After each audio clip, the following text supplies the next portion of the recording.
Hello, everyone, and welcome back to your Informative Vet Student podcast. I'm Margot, and I'm with Jade. Hi. And Yriana. Hi. So, today we wanted to offer you an episode a bit different from what we are used to do and do a small recap on the news. Of course, every subject couldn't be treated, so I tried to keep it short with 1 or 2 pieces of information on every topic, selecting some news that struck me the most and that I thought could be interesting having a discussion on. Are you ready, girls? Yes. Yeah. So let's start our world tour with pets. One of the news that may create big changes in clinical practice is the raising of pet health insurance.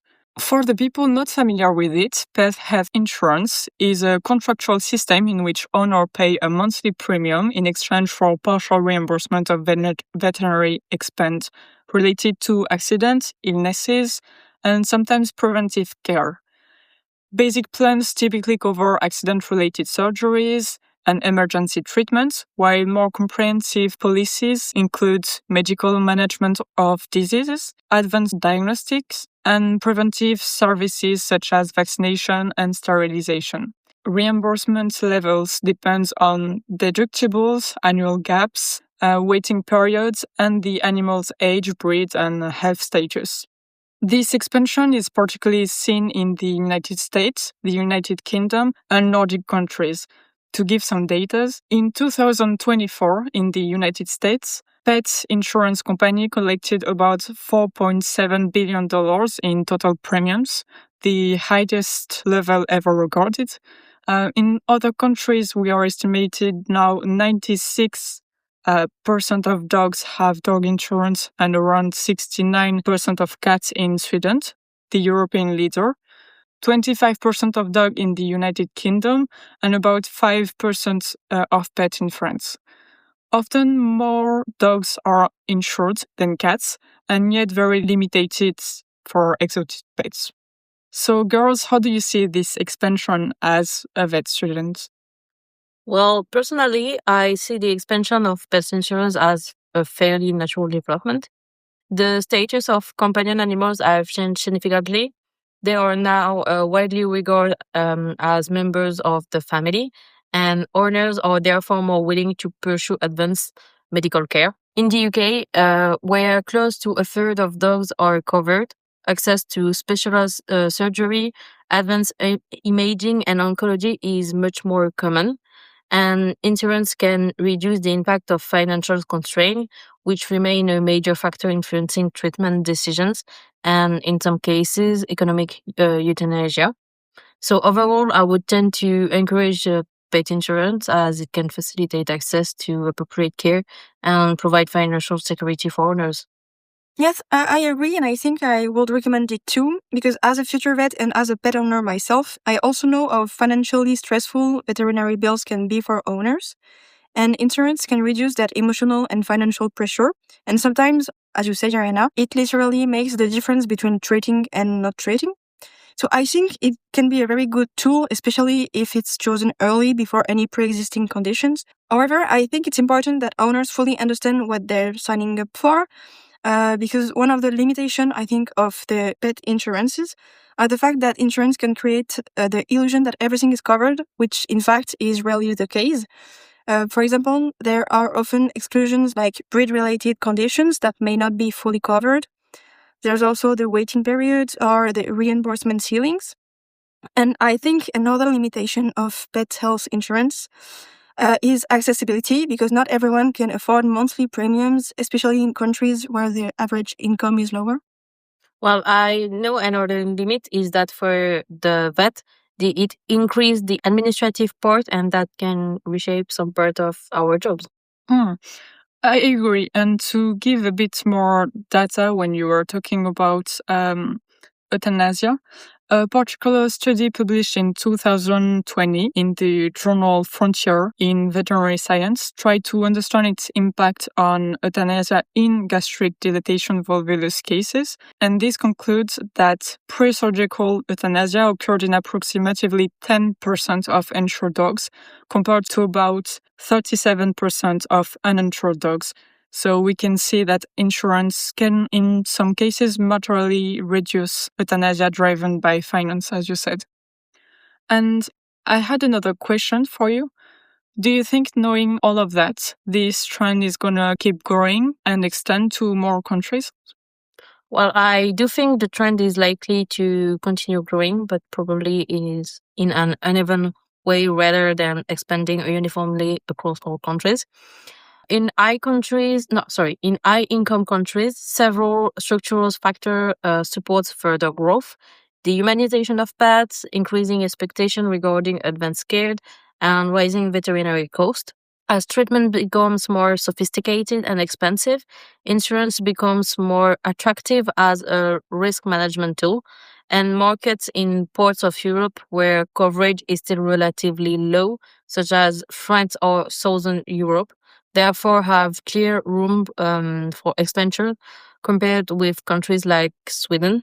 However, I am more cautious about its expansion to lower income countries. In context where household incomes are limited and access to basic veterinary care is already constrained, insurance is unlikely to be the priority. And in many of these countries, veterinary services may focus more on livestock or public health, and the companion animal medicine may not yet be structured in a way that supports an insurance market. There are also cultural differences in how pets are perceived, which strongly influence willingness to insure them. That said, I could see gradual development in emerging economies with growing middle class urbanization, particularly in parts of Asia or Eastern Europe, where pet ownership patterns are changing. Digital insurance models and lower cost micro insurance schemes might also facilitate expansion in some settings. And overall, I expect continued global growth, but mainly driven by wealthier and rapidly developing countries rather than the poorest region where more fundamental access to care issues remain the priority. I agree, and I think it could be interesting to have a close follow-up on this subject in the next years. So now let's move on the equine field. In recent years, we have seen a renewed increase in respiratory outbreaks in horses, particularly involving equine herpes virus type 1 and equine influenza virus. These two viruses have had a significant impact on competition circuits, breeding farms, and international horse movement. So to explain for people who didn't heard about it, equine herpes virus causes equine rhinopneumonitis. It can be present in 3 different forms. Respiratory one, which have fever, nasal discharge, coughing. A neurological one named equine herpes virus myeloencephalopathy, which can cause ataxia and paralysis. And finally, one that can cause abortions in pregnant mares. By spreading through direct contact, secretions, vomits, and due to its lifelong latency, allowing its reactivation under stress, this condition is today one of the biggest challenges in equine epidemiology. According to the World Organization for Animal Health notifications and national veterinary authorities, recent cases have been reported in France in sport horse facilities and breeding farms from 2024 to 2025, and cases are still occurring in this start of the year. In Germany, neurological cases have affected competition horses in the 2024 and 2025 season. These neurological cases have been seen in the US too, in the states such as California, Kentucky, and Florida. And the UK was described in 2025 as a recurrent localized outbreaks in equestrian centers. So I have seen a lot of news about this big issue last year, and we can see it continues to create a real sanitary challenge, even though current vaccination strategies are implemented. For equine influenza, have you heard about it? Could you explain to our audience what are the disease, the challenges, and some countries that you have heard dealing with? Yeah, I've definitely heard about the equine influenza. From what I know, it's a really contagious viral respiratory disease in horses caused mainly by a subtype of equine influenza virus. Horses usually get a sudden high fever, a harsh cough, nasal discharge, and they become really lethargic. And I also know that mortality is low, but practically every horses in affected areas can get sick, which makes it a big problem in the equine industry. But I think it's all I know about it. Yeah, and one of the main challenging is its high transmissibility. Even vaccinated population can experience outbreak because immunity may be incomplete or strain specific. And the virus also undergoes antigenic drift, meaning vaccine strains must be periodically updated. The WOAH monitors outbreaks globally, and equine influenza is a notifiable disease in many countries. So several countries have faced notable outbreaks. For example, in Australia, I think it's a major outbreak in 2007 led to a nationwide horse movement ban and had severe economic consequences for the racing and breeding industries. For the UK, they has experienced repeated outbreaks, including significant cases in 2019, affecting racing yards and leading to temporary suspension of race meetings. For Ireland and France, they have also reported recurrent outbreaks, particularly in performance horses. And in Asia, Japan has dealt with outbreaks despite high vaccination coverage. So the key ongoing challenges included maintaining adequate vaccination coverage, ensuring vaccines match circulating strains, managing biosecurity during international horse transport, and balancing competition schedules with disease control measures. And because the equine industry is highly international, the equine influenza remains a constant global threat rather than a disease confined to one region. Yeah, so at the opposite of the herpes virus type 1, the equine one, it doesn't have a lifelong latency allowing reactivation under stress, but it's still a very huge subject. I also wanted to talk about a finding that I have seen this past months that could have a big impact on equine practice. If I tell you biomechanical sensor and AI, for what very common pathology do you think it could be used? Well, personally, I don't know. I don't know either. Well, it's about lameness detection. So, two studies are at the origin of this question. One from 2025 by Savoni and al. Demonstrated that a single wearable biomechanical sensor combined with an artificial intelligence model called a 1D convolutional neural network allowed to correctly identify lameness in about 90% of evaluation sessions conducted in real-world conditions. In their datasets of 32 sessions, the system reported no false negatives, meaning no lame horses were missed during those evaluations. And the second one, published in Sensor by Poisat and al. On the same year, analyzed 287 horses using multiple biomechanical sensor and a support vector machine model to identify the lame lamb. This system reached an overall accuracy of 86% for lamb classification, although accuracy for correctly identified sound horses was lower, about 55. So even if this result highlights the remaining limitation in distinguishing subtle or borderline cases in clinic practice, they overall concludes on the strong potential of AI-based gait analysis. Could you see in the future this new technology is implemented in daily practice?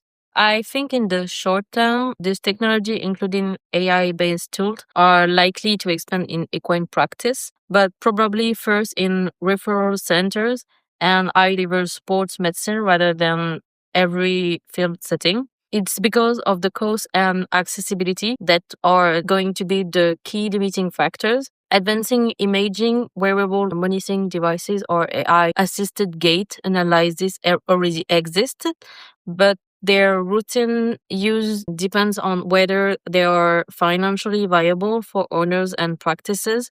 And in elite equine sports, where performance and early injury detection are critical, I can clearly see these technologies becoming part of daily practice. And in more general or rural context, adoption may be slower. Yeah, I think there's a huge potential actually, and not only in equine medicine, because as a person who's very passionate in canine sport medicine, I think it can be like extended to the canine sport medicine, like everything touching gait analysis. I think there's a huge potential here. Yeah, clearly. And since you've talked about a bit the veterinary practice as a whole, I wanted to ask you, how do you picture the entrance of AI and new technology in the few years ahead?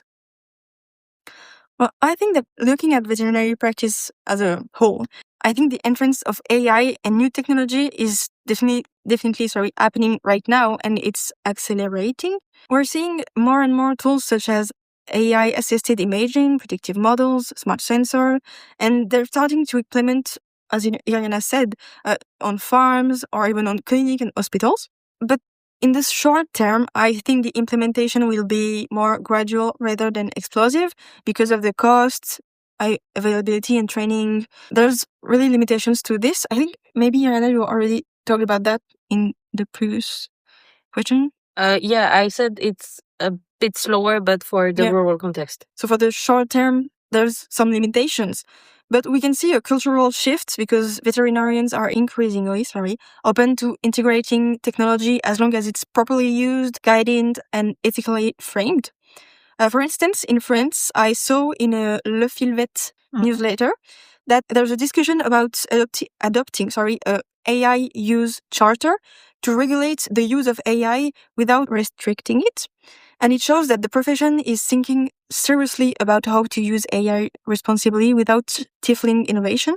In the medium to long term, I can definitely see AI becoming a routine part of veterinary practice, helping with diagnostics, early detection, client communication, and even predicting epidemiological trends.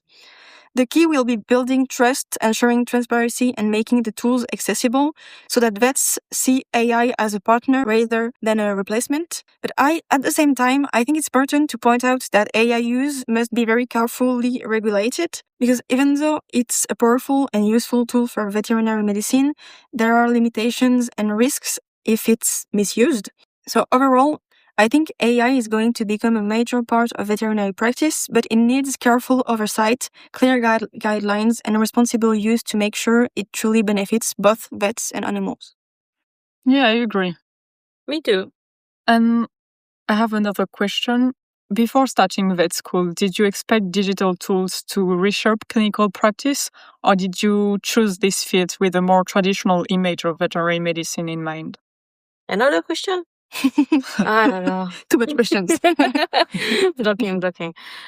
Before starting veterinary school, I probably had a more traditional image of the profession, very hands-on, centered on clinical examination and direct animal care. I expected technology to play a role, but not necessary to reshape clinical reasoning or communication the way digital tools and AI are beginning to do. But for now, I have realized that veterinary medicine is evolving rapidly and that digital innovation is becoming part of modern clinical competence rather than something peripheral.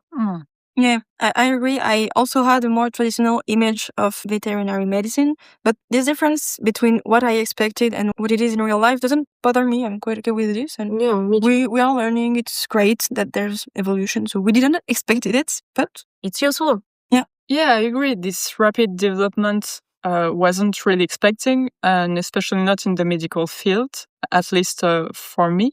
But I do think it's a great opportunity to improve healthcare in general.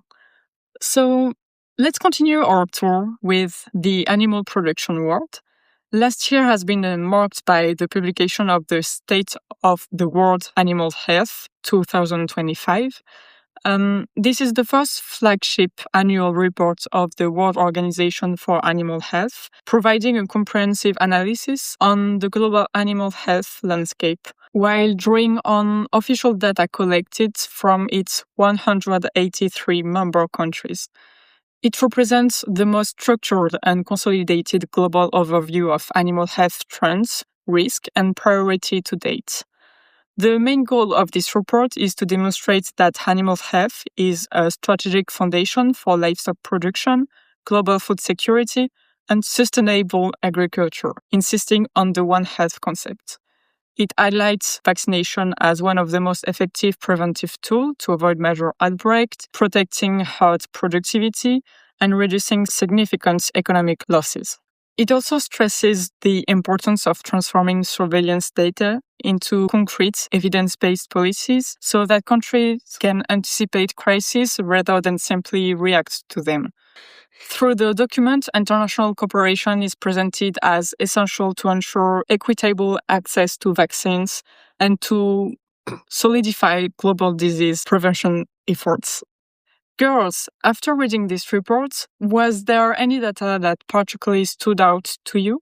One thing that really stood me out when I read this report is that 47% of notifiable animal diseases can be transmitted to human, and that figure rises to 68% for emerging diseases.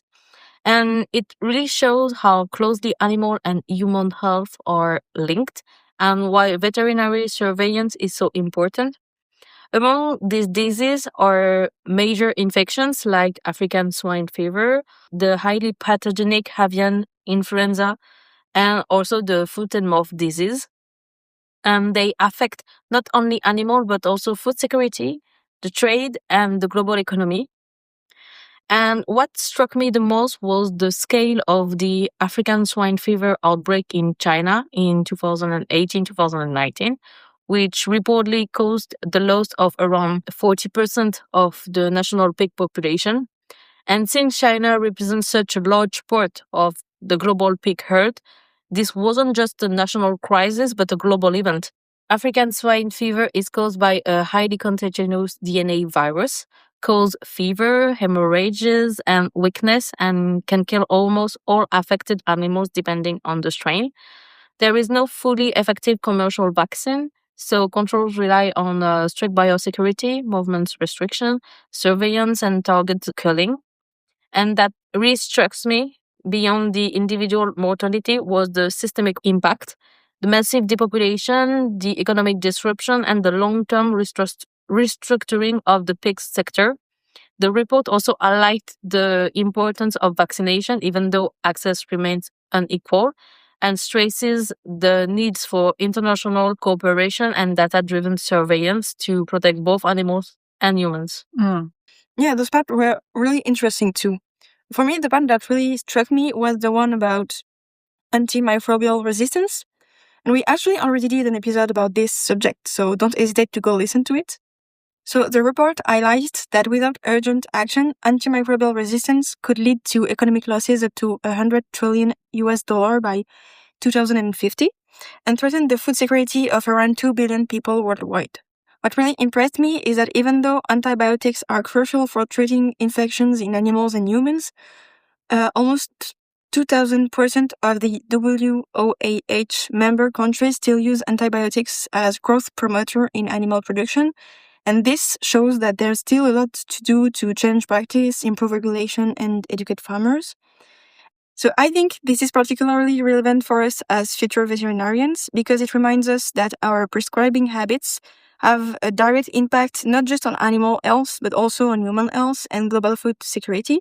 So it really underlines the One Health concept, connecting animal, human, and environmental health. Yeah, it was very interesting, and I like the two parts that you have described. And there is plenty of other data, very interesting. So I encourage you to have a look on this report. We'll put the ref on the bio.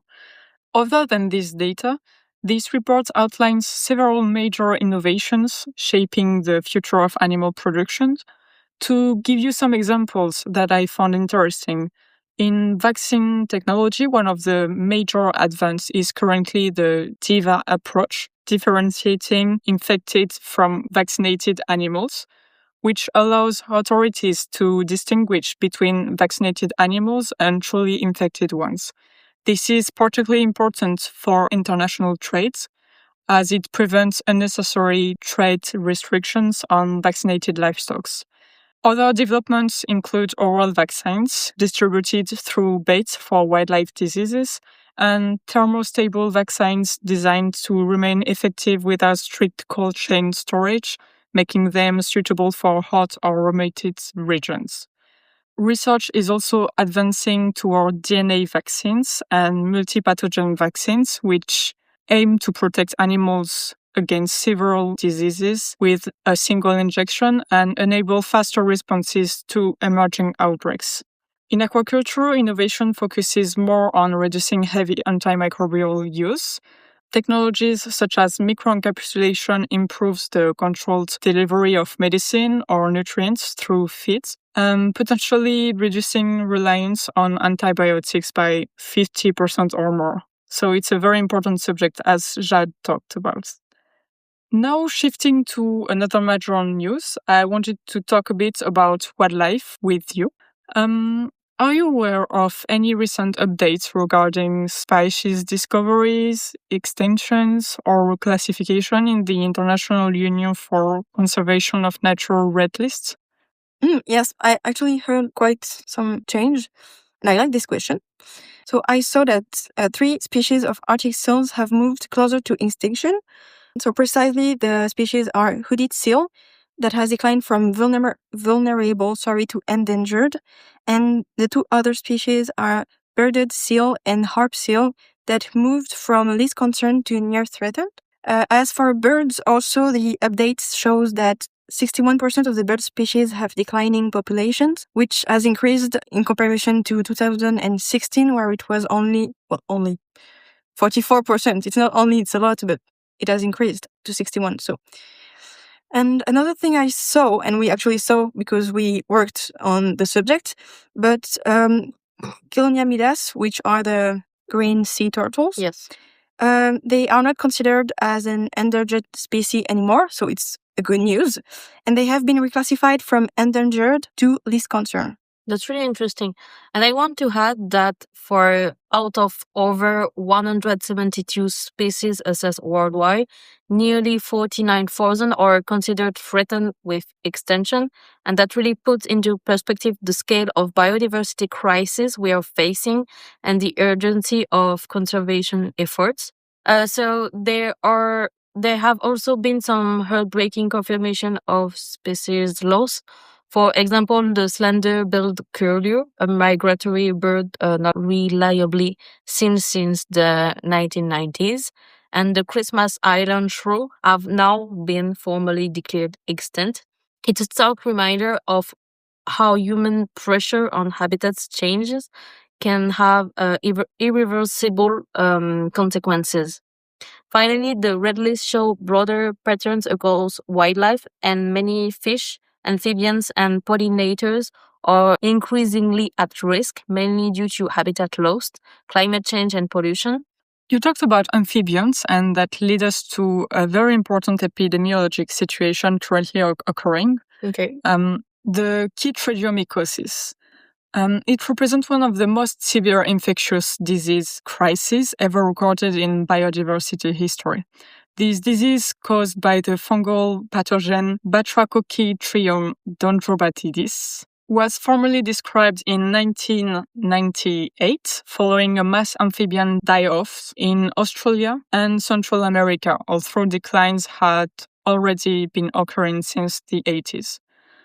A landmark global assessment published in Science in 2019 concluded that this pathogen has contributed to population decline in more than 500 amphibian species and to the extinction of around 90 species, making it the most devastating wildlife disease ever documented.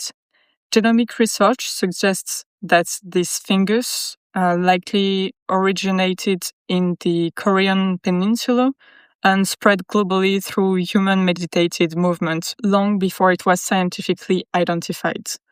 Today, the crisis is reaching a critical point as recent 2060 data indicated that hypervirulence lineages are approaching previously unaffected biodiversity refuges, such as the Sierra Nevada de Santa Marta in Colombia, threatening highly endemic amphibian communities. To understand a bit its pathogenicity, the infection targets the keratinized skin of amphibians, disrupting electrolytes balance and often leading to fatal cardiac arrest. As reported in a 2025 study published in Animals, the geographical co-occurrence of Batrachochytrium dendrobatidis and rhinovirus increases the complexity of disease monitoring and management at global scales. I don't know if you had heard about it before, because personally, except for making this research, but before I didn't. Yeah, I didn't too. Never heard of it. Yeah, and that's very interesting because it's, as we can see, a very huge topic. And talking about that, I wanted to have your opinion on the subject, girls. I know that none of you are planning on working specifically in wildlife medicine, which actually makes this question even more interesting. In your view, should knowledge of wildlife diseases be considered essential, complementary, or secondary in modern veterinary training? I think this knowledge should be essential, and I see several reasons for that.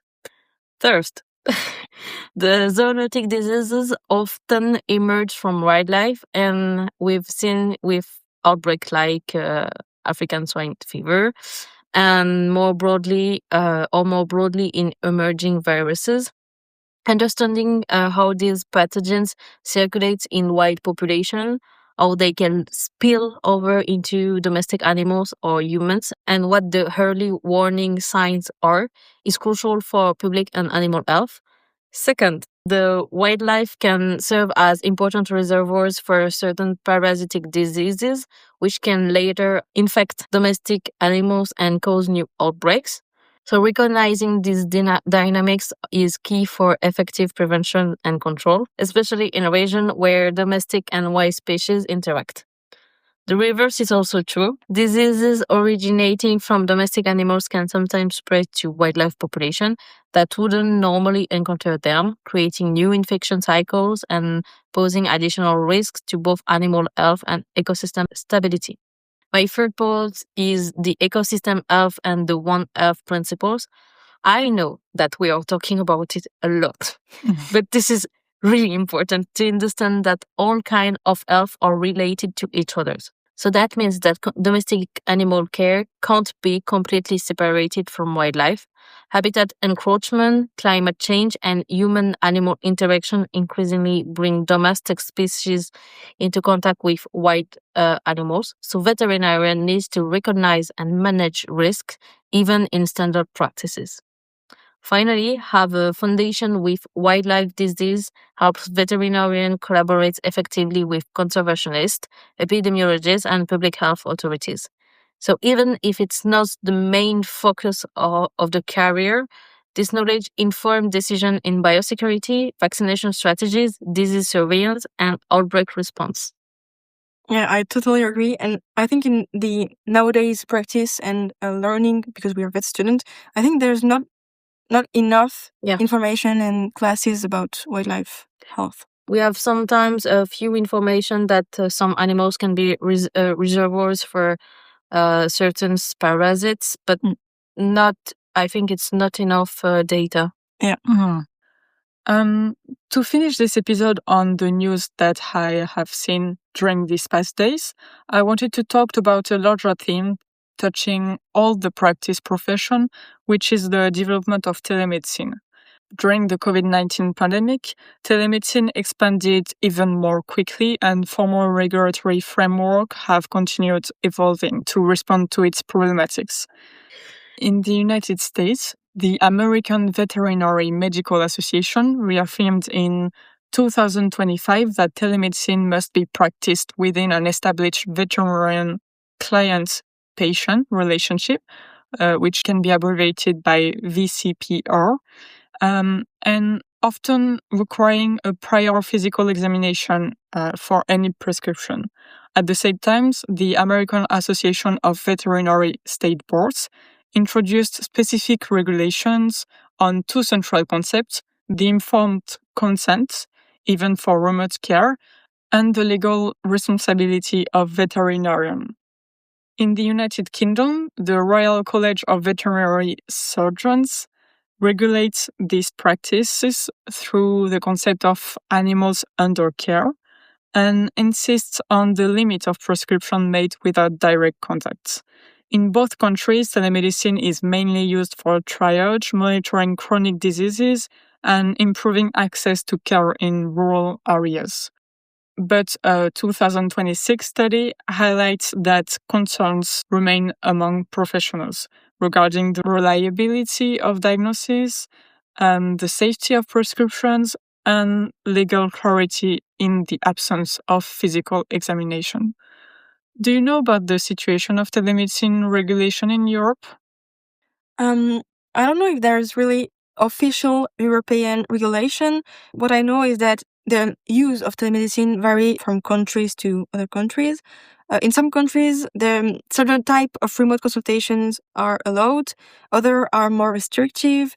And I know that there's an ongoing debate about, as you said, responsibility and liability and quality of care.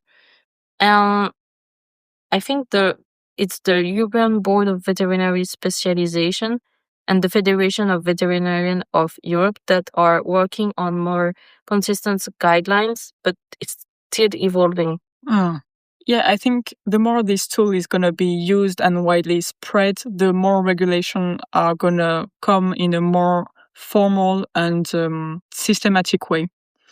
As a future vet, do you think telemedicine is a tool you could use?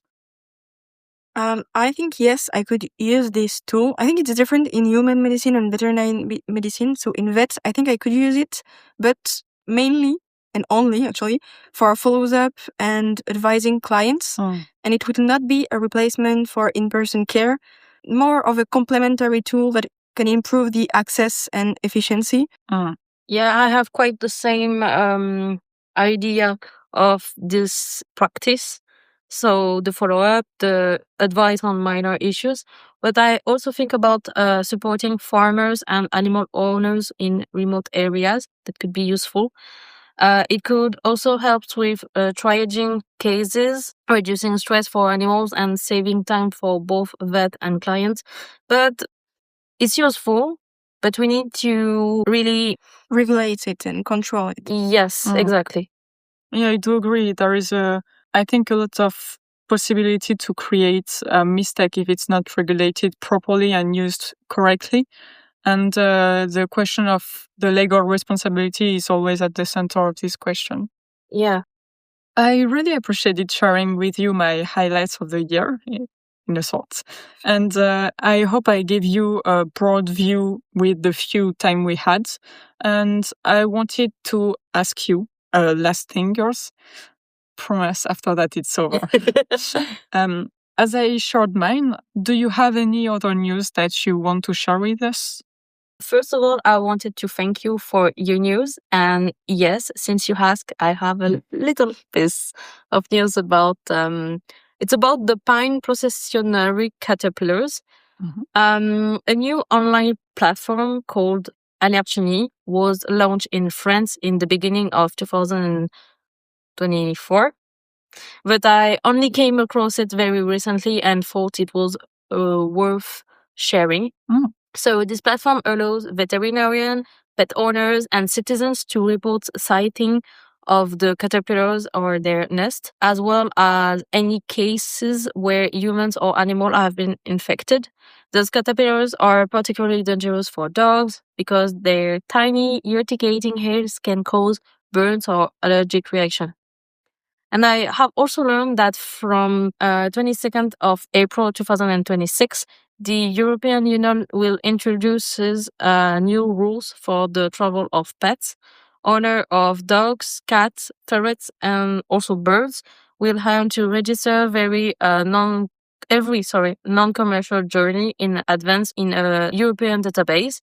The aim is to strengthen traceability and animal health during cross-border movements while keeping the usual requirements like identification and up-to-date rabies vaccination. And these measures will also allow authorities to better monitor animal movements, prevent health risks, and centralize information to make control easier. It's an important step toward to a more uniform European policy, while also simplifying the travel of pets within the EU. Yeah, I think it's very interesting, and I didn't heard about it. Nice to bring you some news. Yeah, and it's actually important to know about that, because if you pass The through border, yeah, if you pass border and you didn't know, you had to register your animal. Yeah. Because it will be launched on April, I think it's important for people to know this information, because it will be a few months before the beginning of summer. So many people are going to holidays. Yes, with their pets, and that will be really important. Yeah, For I sure. think it's inevitable that some people will not know about this and will have to pay some. Yeah, because I've seen this in my newsletter, a vet newsletter, but never anywhere else. Maybe it will be communicated a bit more when it will be installed. Yeah, I hope. And I hope the veterinarians will talk about it too. And you, Jade, do you have any information? Yeah, if I may share one news item that really struck me. Well, it's not really news because it's been happening for a long time now, but it's news in the sense of it's happening in this time of the year, like right now. And it's related to Spanish hunting dogs, like galgos and podencos. So these dogs, as I said, are used for hunting, and unfortunately, there's a tradition in part of Spain and southern France where at the end of the hunting season, some dogs are abandoned, starved, strongly abused, or even killed if the hunter considers they haven't been good enough during the season. And shockingly, this is supposedly done to restore the hunter's honor, as if harming the dog somehow makes up for the dog being bad at hunting. I think it's cruel and outdated tradition, and it's really heartbreaking because these dogs are gentle and loyal animals, and no animals deserve this treatment. To say family friendly, I cannot describe everything those dogs are going through, but if you're interested in knowing more about this, you can watch the Arte documentary called Le Martyr des Librairies Espagnoles, which means literally the martyr of the Spanish Greyhound. It's a French documentary, but you can find a German and Spanish dub and English and Polish subtitles.